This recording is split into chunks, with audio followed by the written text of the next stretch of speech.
नमः श्रीवर्धमानाय निर्धूतकलिलात्मने शालोकानां त्रिलोकानां यद्विद्यादर्पणायते। जय जिनेन्द्र। मेरा नाम अंजलि जैन है। मैं श्री लाल बहादुर शास्त्री राष्ट्रीय विश्वविद्यालय में जैन दर्शन विभाग में शोध छात्रा हूँ। मेरा आज का विषय है ब्राह्मी लिपि का परिचय, विकास और वैशिष्ट्य, जो कि भारतीय परंपरा और संस्कृति की विरासत से जुड़ा हुआ है। किसी भी भाषा को पढ़ने, लिखने और संरक्षण करने का कुछ ना कुछ उद्देश्य होता है। तो मेरा शोध का उद्देश्य यह है कि राज्य के आदेशों व शिलालेखों को स्थायी रूप देना, यानी कि राज्य की जो शासन और शिलालेख आदि हैं उनको एक स्थायित्व देना, उनको स्थायी करके रखना लंबे समय तक के लिए। बौद्ध, जैन एवं वैदिक धर्म का प्रसार करना। बौद्ध धर्म और जैन धर्म में बहुत सारे ऐसे ग्रंथ हैं जिनमें ब्राह्मी लिपि का उल्लेख आया है, तो उसके माध्यम से उसका प्रचार प्रसार करना।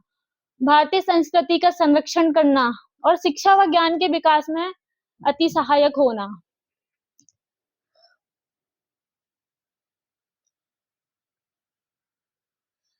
अब हम जानते हैं जिस ब्राह्मी लिपि के बारे में चर्चा करने जा रहे हैं वह ब्राह्मी लिपि है क्या। तो ब्राह्मी लिपि जो है वो भारतीय उपमहाद्वीप की प्राचीन और सुविकसित लिपियों में से एक है। ब्राह्मी लिपि भारत की मूल लिपि है। लिपि विज्ञान के अनुसार यदि हम देखें तो ब्राह्मी लिपि भारत की मूल लिपि कही जाती है और एशियाई लिपियों की जननी। ब्राह्मी लिपि से कई सारी एशियाई लिपियों का जन्म हुआ है। और जो ब्राह्मी लिपि है वो दक्षिण एशिया, दक्षिण पूर्व एशिया, मध्य पूर्व एशिया के कई भागों में उसका प्रयोग होता है। हम देखते हैं कि यह जो ब्राह्मी लिपि है जो केवल भारत तक ही सीमित नहीं है। इसको लेकर कई विदेशी जो विद्वान हैं उनके भी अलग-अलग मान्यताएं हैं।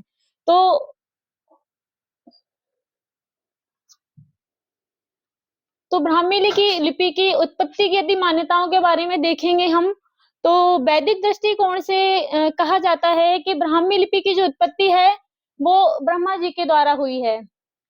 ऐसा वैदिक ग्रंथ में कहा गया है। वो वैदिक ग्रंथ तो देवनागरी लिपि में लिखा गया है बट उसका जो वर्णन है वो ब्राह्मी लिपि का वर्णन उसमें किया गया है ग्रंथ में। और जैन दृष्टिकोण से यदि देखा जाए तो भगवान ऋषभदेव ही इसके ब्राह्मी लिपि के सर्जक थे।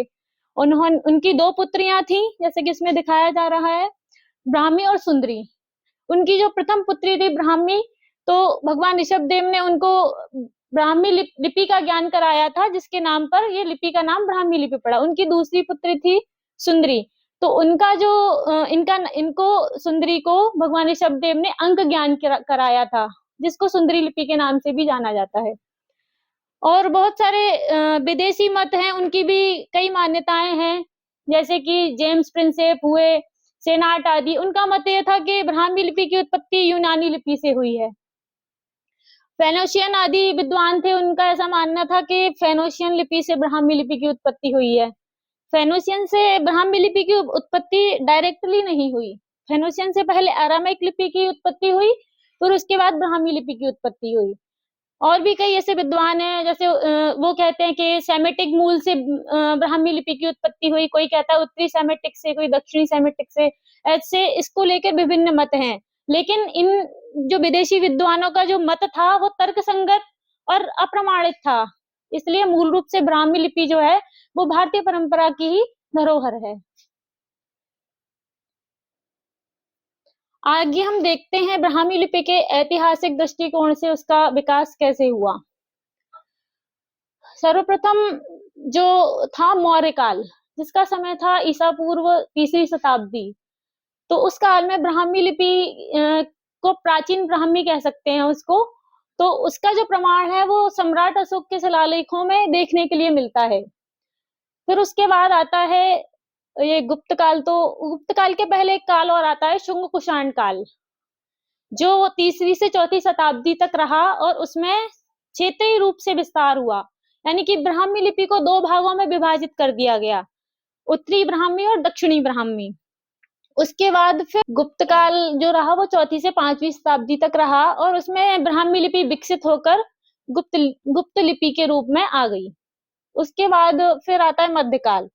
मध्यकाल के पहले एक प्रारंभिक मध्यकाल भी आता है, जिसमें सिद्धमातृका और कुटिल लिपि आदि विकसित हुई। उसके बाद मध्यकाल, मध्यकाल का जो समय था वो 8 से 12वीं शताब्दी, मध्यकाल 8 से 12वीं शताब्दी तक रहा और जिसमें नागरी, शारदा, बंगाली आदि लिपियां विकसित हुई। अंत में हम देखते हैं कि आधुनिक लिपियों का जो समय था वो 12वीं शताब्दी से और लगभग आज तक चल रहा है। तो उसमें उत्तर भारत में देवनागरी, बांग्ला, उड़िया आदि भाषाएं विकसित हुई, लिपियां विकसित हुई और दक्षिणी में कन्नड़, तेलुगु, मलयालम आदि लिपियां विकसित हुई। तो इस सबका एक आधारशिला ऐसा माना जाता है कि ब्राह्मी लिपि इन सभी लिपियों की आधारशिला मानी जाती है। अब हम बात करते हैं ब्राह्मी लिपि के स्वरूप की। तो ब्राह्मी लिपि जो है एक अबुगिदा लिपि है, जिसमें प्रत्येक व्यंजन में एक अंतर्निहित स्वर आ होता है और जो अन्य स्वर होते हैं उनको मात्राओं के रूप में अभिव्यक्त किया जाता है। ध्वन्यात्मक लिपि, ब्राह्मी लिपि जो है वो एक ध्वन्यात्मक लिपि भी है, जिसमें प्रत्येक वर्ण की एक विशिष्ट ध्वनि होती है और जो वर्णों का जो क्रम होता है वो उच्चारण, स्थान और ध्वनि वर्गीकरण के आधारित होता है। अत्यंत प्रभावशाली और बहुमुखी, ब्राह्मी लिपि बहुत ही प्रभावशाली और बहुमुखी लिपि रही है, क्योंकि हम देखते हैं कि ब्राह्मी लिपि जो है बहुभाषी लिपि थी। ब्राह्मी लिपि को संस्कृत, प्राकृत, हिंदी आदि सभी लिपियों में ब्राह्मी लिपि को बहुत ही महत्व दिया जाता है। विविध देशों में अलग अलग रूप, और ब्राह्मी लिपि के विविध देशों में अलग अलग रूप दिखलाए गए हैं। इसमें यह भी बतलाया गया है कि ब्राह्मी लिपि के 2 भाग हुए, उत्तरी दक्षिणी। अब उत्तरी ब्राह्मी में कौन कौन सी लिपियां हैं और दक्षिणी ब्राह्मी में कौन कौन सी लिपियां हैं। और ये जो है वो ब्राह्मी लिपि के वर्णमाला है, आप देख सकते हैं कैसे वर्ण हैं ब्राह्मी लिपि के। अब इसकी संरचना के बारे में बात करेंगे कि इनके ये जो वर्ण हैं वो कैसे हैं, क्या है, इनकी संरचना करते हैं। ब्राह्मी लिपि की संरचना, संरचना के बारे में यदि बात करें तो सेम आ गया। अबुगिदा लिपि और ब्राह्मी लिपि जो है वो इसकी जो संरचना होती है वो स्वर और व्यंजनों पर आधारित होती है, जिसमें 14 स्वर और 33 व्यंजन होते हैं और ये बाएं से दाएं, इसकी जो लेखन प्रणाली है वह बाएं से दाएं होती है, बाएं से दाएं की ओर लिखी जाती है। बहुत सारी लिपियां ऐसी होती हैं जो दाएं से बाएं की ओर भी लिखी जाती है, लेकिन ये ब्राह्मी लिपि जो है वो बाएं से दाएं इसकी लेखन प्रणाली होती है। और इसमें जो है स्वरों का समय के रहते रहते इसमें स्वरों का विकास भी देखने के लिए आया। पहले क्या होता था, प्राचीन ब्राह्मी में कि जो स्वर और व्यंजन होते थे वो अलग अलग लिखे जाते थे, यानी स्वर को व्यंजन के साथ मिलाकर नहीं लिखा जाता था। जैसे ही लिपियां विकसित होती गई तो स्वरों को व्यंजन में अंतर्निहित किया जाता। जैसे ही मात्राएं विकसित हुई, तो मात्राएं जब विकसित हुई तो ऊपर नीचे आगे पीछे मात्राओं को लगाकर ब्राह्मी लिपि को दर्शाया गया। और ब्राह्मी लिपि में ऐसे संयुक्त अक्षर भी देखने के लिए मिलते हैं, तो इसकी एक संयुक्त अक्षर प्रणाली भी है। एक व्यंजन को दूसरे व्यंजन के साथ जोड़कर संयुक्त अक्षर बनाए जाते हैं। तो ब्राह्मी लिपि में, प्राचीन ब्राह्मी में भी पहले यही होता था कि संयुक्त अक्षरों का प्रयोग बहुत कम होता था, लेकिन धीरे धीरे जैसे ही लिपियां विकसित हुई तो संयुक्त अक्षर अधिक प्रयोग में आने लगे। और ऐसे ब्राह्मी लिपि में जो है वो संख्यात्मक भी देखने के लिए मिलता है, संख्यात्मक प्रणाली। ब्राह्मी लिपि की अपनी एक विशिष्ट संख्या भी होती है, जिसे आज तक भारतीय अंक प्रणाली में आज तक देखा जाता है।